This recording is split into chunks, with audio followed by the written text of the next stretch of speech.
দাঁড়িয়ে পেশাব করলে কি গুনাহ হবে? কারো গায়ের উপর দিয়ে হেঁটে গেলে গুনাহ হবে কিনা? শ্বশুরকে কি আব্বা বলা যাবে? আর তার সাথে কতটুকু পর্দা করতে হবে? মুসলিম ছেলে মেয়েদের লক্ষ্মী ছেলে বা লক্ষ্মী মেয়ে বলা যাবে কিনা? 3 দিন গোসল না করলে কি গোসল ফরজ হয়? পুরাতন বা ছিঁড়ে যাওয়া কোরআন কি করব? গোসলের পানির ছিটা কারো গায়ে পড়লে কি নাপাক হয়ে যাবে? সুদভিত্তিক ব্যাংকে চাকরি করে নামাজ পড়লে কি নামাজও কবুল হবে না? তাহলে আর বিলম্ব না করে শুরু করি। আপনাদের ইতিমধ্যে যে সমস্ত প্রশ্নগুলো আমাদের কাছে এসে পৌঁছে গেছে সেগুলোর উত্তর দেওয়ার পালা। সাইদা জাহান জানতে চেয়েছেন, কারো যদি আলাদা দাঁত লাগানো থাকে মৃত্যুর পর তা খুলে ফেলতে হবে কি না? কারো যদি আলাদা দাঁত লাগানো থাকে তাহলে মৃত্যুর পর সেই আলগা দাঁত বা পৃথক দাঁত সেটি খুলে ফেলা ভালো, বিশেষ করে সেটা যদি মূল্যবান কোনো ধাতব বস্তুর হয়। কিন্তু এটি আবশ্যক বা ফরজ ওয়াজিব কোনো বিষয় নয়। বিশেষ করে সাধারণ কোনো নরমাল যদি কোনো হয় তাহলে সেক্ষেত্রে সেটি খুলে রাখা আবশ্যক নয়। গোসলের পানির ছিটা কারো গায়ে পড়লে কি নাপাক হয়ে যাবে? উত্তর হলো, গোসলের পানির ছিটা, সাধারণ পানির ছিটা যদি কারোর গায়ে গিয়ে পড়ে তাহলে সেটি নাপাক হবে না, তার শরীর নাপাক হবে না, কাপড়ের উপর লাগলে সে কাপড় নাপাক হবে না। তবে শরীরে যদি কোথাও দৃশ্যমান নাপাক থাকে শরীরের উপরে, সেই জায়গাতে পানি পড়ে এবং সেই পানিটা গিয়ে নির্দিষ্টভাবে কারো গায়ে লাগে, তাহলে সেই অংশ, যে অংশে লাগবে শুধুমাত্র সেই অংশটা নাপাক হবে, সেটিকে ধুয়ে ফেললেই পাক হয়ে যাবে। আর যদি এরকম দৃশ্যমান কোনো নাপাক না থাকে, জাস্ট তার গোসল ফরজ হয়েছে হয়তো, কিন্তু শরীরের উপরে কোনো দৃশ্যমান নাপাক নাই, তাহলে শরীরের উপরে যে পানি ব্যবহার করা হবে সেটা ছিটা গিয়ে অন্য কারো গায়ে পড়লে সেটি নাপাক হবে না। কারণ নাপাক দূর করার জন্য আমরা উযু করি, গোসল করে থাকি, এই ব্যবহৃত পানি নাপাক হয়ে যায় না যদি সেখানে দৃশ্যমান নাপাক না থাকে। এর পরের প্রশ্নটি করেছেন দা ব্যাংকার গাই আইডি থেকে। আপনি জানতে চেয়েছেন, সুদভিত্তিক ব্যাংকে চাকরি করে নামাজ পড়লে কি নামাজও কবুল হবে না? না ভাই, এমন কোনো কথা নেই। সুদভিত্তিক ব্যাংকে চাকরি করলে উপার্জন আপনার হারাম হলো, কিন্তু নামাজ হবে না এমন নয়। ফরমাল যে কাজগুলো আছে নামাজের, সেগুলো যদি আপনি সঠিকভাবে সম্পাদন করেন আপনার ইবাদত হয়ে যাবে এবং ফরজ আপনার আদায় হয়ে যাবে, ফরজ থেকে আপনি দায় মুক্ত হয়ে যাবেন। কিন্তু হারাম বক্ষণকারী দেহ সেটি জান্নাতে যাবে না, তিরমিজির হাদিসে বর্ণিত হয়েছে। এবং এরকম মানুষ যখন আল্লাহর কাছে দোয়া করবেন, সে দোয়াও কবুল হবে না, হাদিসে রয়েছে। কিন্তু ইবাদতের যে ফর্মালিটিস আছে সেগুলো যদি আপনি মেনটেন করেন, আপনার ইবাদত হয়েছে এমনটি বলতে হবে। ইবাদত হয়নি বা হবে না এরকম কোনো কথা বলার সুযোগ নেই। হোসাইনা খাতুন, আপনি জানতে চেয়েছেন, 3 দিন গোসল না করলে কি গোসল ফরজ হয়? না, 3 দিন গোসল না করলে গোসল ফরজ হয় এমন কোনো কথা নেই। অনেকে মনে করেন যে 3 দিন বা এতদিন গোসল না করলে তখন গোসল করতে হয় ফরজ হিসেবে। গোসল ফরজ হয় শুধুমাত্র মেয়েরা মাসিক থেকে পবিত্র হলেই, এবং সন্তান প্রসব পরবর্তী যে ব্লিডিং আছে সেটি থেকে পবিত্র হলে, এবং নারী পুরুষ উভয়ের বীর্যপাত হলে, সহবাসের পর, এই জায়গাগুলোতে গোসল করা ফরজ বা আবশ্যক। এছাড়া এতদিন গোসল না করলে গোসল আবশ্যক হবে এমন কোনো কথা নেই। কেউ গোসল করা ছাড়া 5 দিন, 7 দিন, 10 দিনও যদি থাকেন তারপরও গোসল ফরজ হয় না। তবে হ্যাঁ, এরকম দীর্ঘ সময় গোসল না করে থাকা এটা অনুচিত, কারণ পরিচ্ছন্নতা এটা ঈমানের অংশ, এটা নেকামলের অংশ। সেই জায়গা থেকে যত অল্প সময়ের মধ্যে সম্ভব, বিশেষ করে গায়ে যখন দুর্গন্ধ হয়, ঘামের গন্ধ হয়, তখন ঘামের গন্ধ এবং শরীরের ময়লা ইত্যাদি এগুলো দূর করবার জন্য গোসল করা উচিত। বিশেষ করে আজকাল আমরা মানুষের মাঝে যেতে হয়, মসজিদে যেতে হয়, তো শরীর দুর্গন্ধ নিয়ে গেলে অন্যের কষ্টের কারণ হবে, সেই কারণে গোসল করা উচিত। সেটা 1 দিনই হোক, 2 দিনই হোক, বা যতটুকু সময় সম্ভব। কিন্তু এত সময়ের মধ্যে না করলে গোসল করা ফরজ হয়ে যায় এমন কোনো কথা নেই। এরপরে যে প্রশ্ন দেখতে পাচ্ছি তা হলো নাসিরুদ্দিন বাতুল, আপনি জানতে চেয়েছেন, পুরাতন বা ছিঁড়ে যাওয়া কোরআন কি করব? দেখুন, পুরাতন বা ছিঁড়ে যাওয়া কোরআন, আমাদের কোরআনের ব্যাপারে আমাদের করণীয় সম্পর্কে ইমাম মুহাম্মদ রাহিমাহুল্লাহ সহ অনেক বড় বড় ইমামগণের মত হলো সেটি আমরা কবরে বা এমন কোনো জায়গায় মাটিতে পুঁতে রাখবো যেখানে সচরাচর মানুষ পাড়া দেয় না। আস্তে আস্তে সেটা মাটিতে থাকতে থাকতে মাটির সাথে মিশে যাবে। কোরআন যদি ছিঁড়ে যায় বা ব্যবহার অনুপযোগী হয় তাহলে সেক্ষেত্রে আমরা এই কাজটা করতে পারি।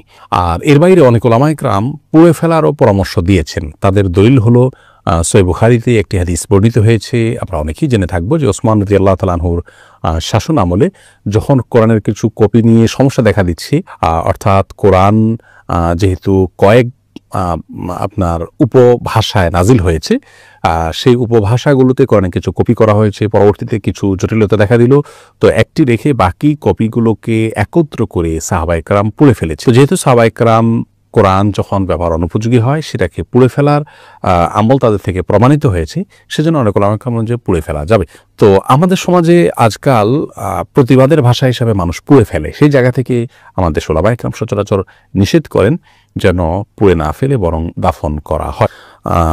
এ হলো কোরআন যদি ব্যবহার অনুপযোগী হয় সেক্ষেত্রে আমাদের করণীয় সম্পর্কে বিস্তারিত আলোচনা। এরপর জেন্টেলম্যান আইডি থেকে আপনি জানতে চেয়েছেন মুসলিম ছেলে মেয়েদের লক্ষ্মী ছেলে বা লক্ষ্মী মেয়ে বলা যাবে কিনা।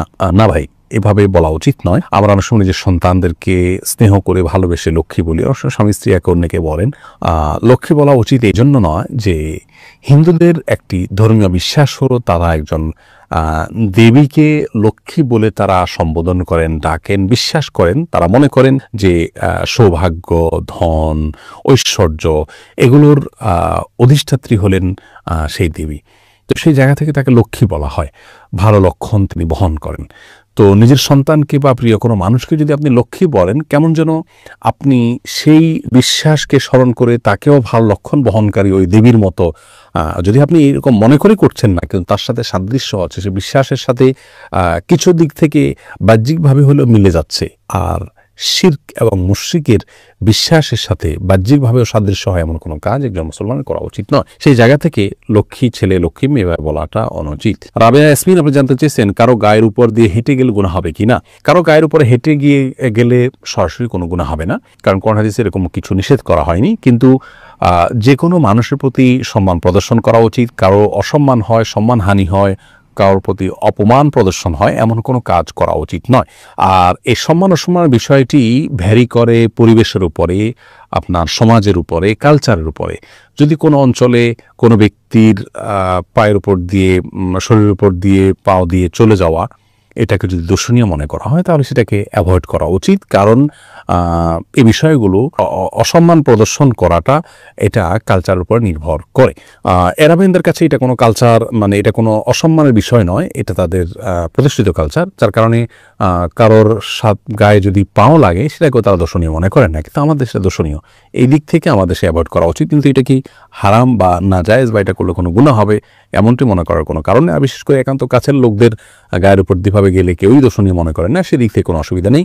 আবার অনেকে মনে করেন যে কারোর শরীরের উপরে শরীর ওভারটেক করে যদি কদম দিয়ে যায় তাহলে তার শরীরের উপর দিয়ে গেলে তার হায়াত কমে যায় বা নানা রকমের কুসংস্কার জন্য কথা আছে, এগুলোর কোনো ভিত্তি ইসলামে নেই। এরপরের প্রশ্ন হলো দাঁড়িয়ে পেশাব করলে কি গুনাহ হবে।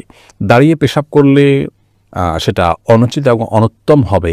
কারণ হলো দাঁড়িয়ে পেশাব করলে তার ছিটা আমাদের গায়ে এসে লাগে, অথচ পেশাবের ছিটা থেকে বাঁচার জন্য নবী করিম সাল্লাল্লাহু আলাইহি ওয়াসাল্লাম তাকিদ দিয়েছেন। কবরের আযাবের অন্যতম একটা বড় কারণ হলো পেশাব থেকে ভালো করে পরিচ্ছন্ন না হওয়া। এই জায়গা থেকে দাঁড়িয়ে সচরাচর পেশাব করা উচিত নয়। রাসূল আকরাম সাল্লাল্লাহু আলাইহি সাল্লাম সম্পর্কে আমাদের আয়েশা রাদিয়াল্লাহু তাআলা বলেছেন, এবং তিরমিজিতে হাদিসটি বর্ণিত হয়েছে।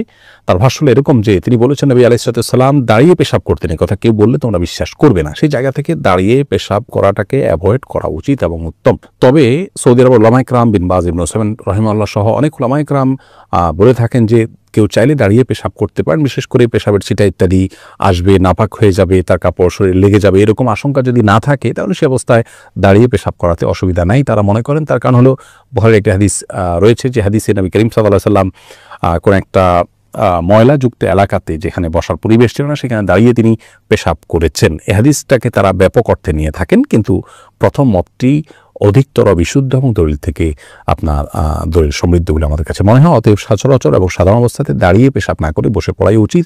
রাসূল আকরাম সাল্লাল্লাহু আলাইহি ওয়াসাল্লাম স্বাভাবিক অবস্থায় সেটিই করতেন।